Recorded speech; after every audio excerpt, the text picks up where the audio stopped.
Exodus 39. Moreover, from the blue and purple and scarlet material, they made finely woven garments for ministering in the holy place, as well as the holy garments which were for Aaron, just as the Lord had commanded Moses. He made the ephod of gold and of blue and purple and scarlet material and fine twisted linen.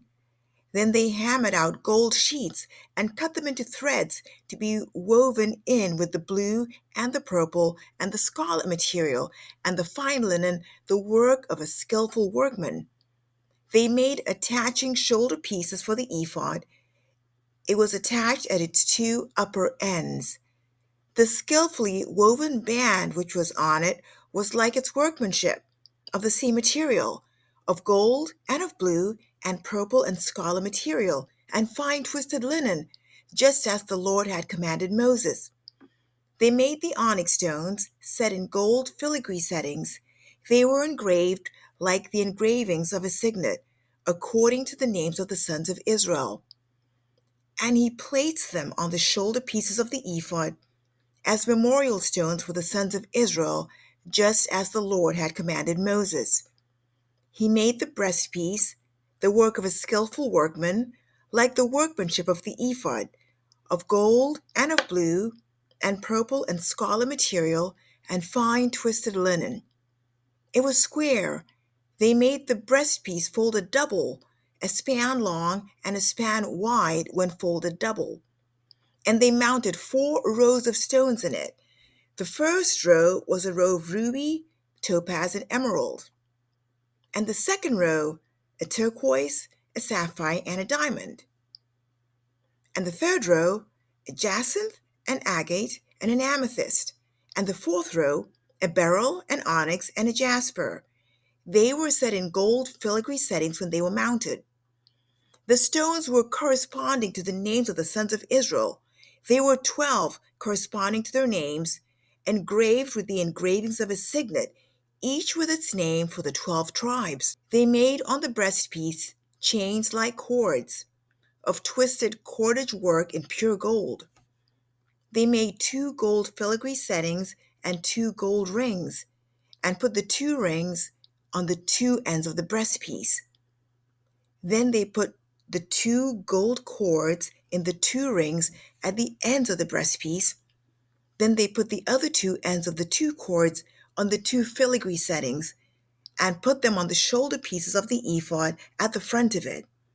They made 2 gold rings and placed them on the 2 ends of the breastpiece, on its inner edge, which was next to the ephod. Furthermore, they made 2 gold rings and placed them on the bottom of the 2 shoulder pieces of the ephod, on the front of it, close to the place where it joined above the woven band of the ephod. They bound the breastpiece by its rings to the rings of the ephod with a blue cord, so that it would be on the woven band of the ephod, and that the breastpiece would not come loose from the ephod, just as the Lord had commanded Moses. Then he made the robe of the ephod of woven work, all of blue, and the opening of the robe was at the top in the center, as the opening of a coat of mail, with a binding all around its opening, so that it would not be torn. They made pomegranates of blue and purple and scarlet material, and fine twisted linen on the hem of the robe. They also made bells of pure gold, and put the bells between the pomegranates all around on the hem of the robe, alternating a bell and a pomegranate all around on the hem of the robe for service, just as the Lord had commanded Moses. They made the tunics of finely woven linen for Aaron and his sons, and the turban of fine linen, and the decorated caps of fine linen, and the linen breeches of fine twisted linen, and the sash of fine twisted linen, and blue and purple and scarlet material, the work of the weaver, just as the Lord had commanded Moses. They made the plate of the holy crown of pure gold, and inscribed it like the engravings of a signet, holy to the Lord. They fastened a blue cord to it, to fasten it on the turban above, just as the Lord had commanded Moses. Thus all the work of the tabernacle of the tent of meeting was completed. And the sons of Israel did according to the Lord as he had commanded Moses, so they did.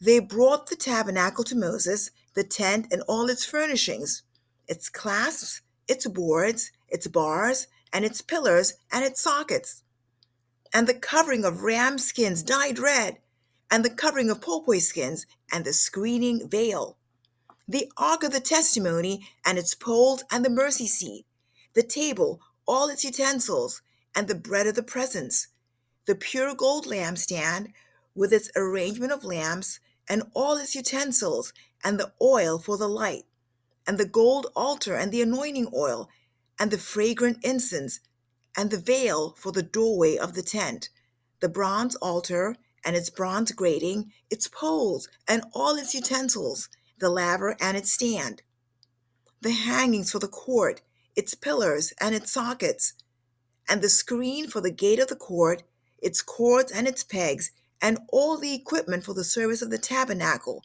for the tent of meeting, the woven garments for ministering in the holy place, and the holy garments for Aaron the priest, and the garments for his sons to minister as priests. So the sons of Israel did all the work according to all that the Lord had commanded Moses. And Moses examined all the work, and behold, they had done it just as the Lord had commanded. This they had done. So Moses blessed them. Exodus 40. Then the Lord spoke to Moses, saying, on the first day of the first month, you shall set up the tabernacle of the tent of meeting. You shall place the ark of the testimony there, and you shall screen the ark with the veil. You shall bring in the table and arrange what belongs on it, and you shall bring in the lampstand and mount its lamps. Moreover, you shall set the gold altar of incense before the ark of the testimony, and set up the veil for the doorway to the tabernacle. You shall set the altar of burnt offering in front of the doorway of the tabernacle of the tent of meeting. You shall set the laver between the tent of meeting and the altar, and put water in it. You shall set up the court all around, and hang up the veil for the gateway of the court. Then you shall take the anointing oil, and anoint the tabernacle, and all that is in it, and shall consecrate it and all its furnishings, and it shall be holy. You shall anoint the altar of burnt offering, and all its utensils, and consecrate the altar, and the altar shall be most holy. You shall anoint the laver and its stand, and consecrate it. Then you shall bring Aaron and his sons to the doorway of the tent of meeting, and wash them with water.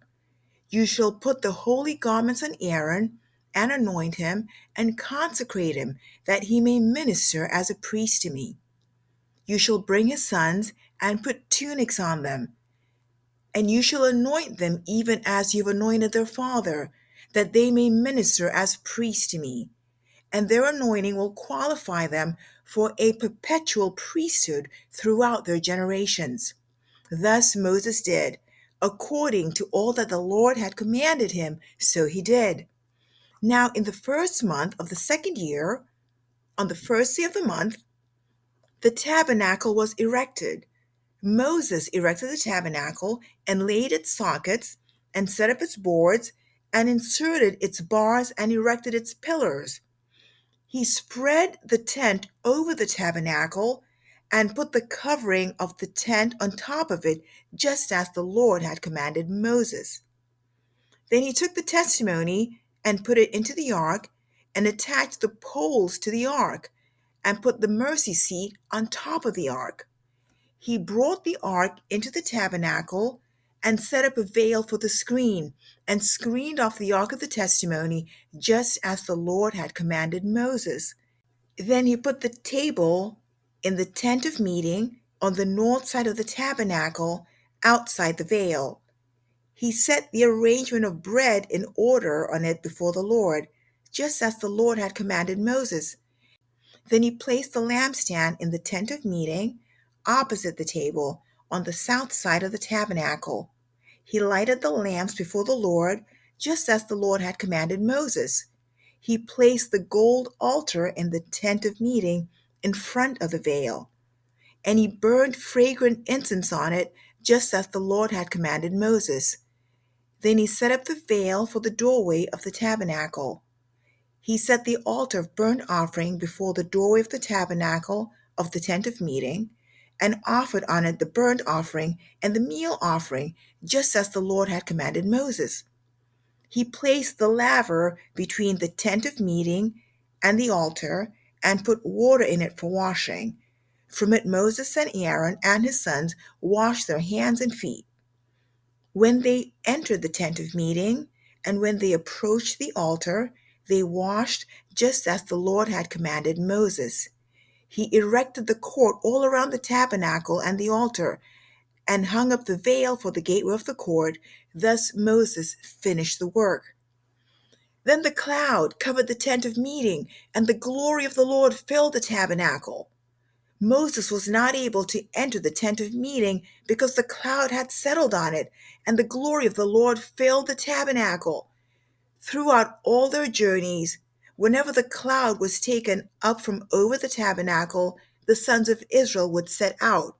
But if the cloud was not taken up, they did not set out until the day when it was taken up. For throughout all their journeys, the cloud of the Lord was on the tabernacle by day, and there was a fire in it by night, in the sight of all the house of Israel.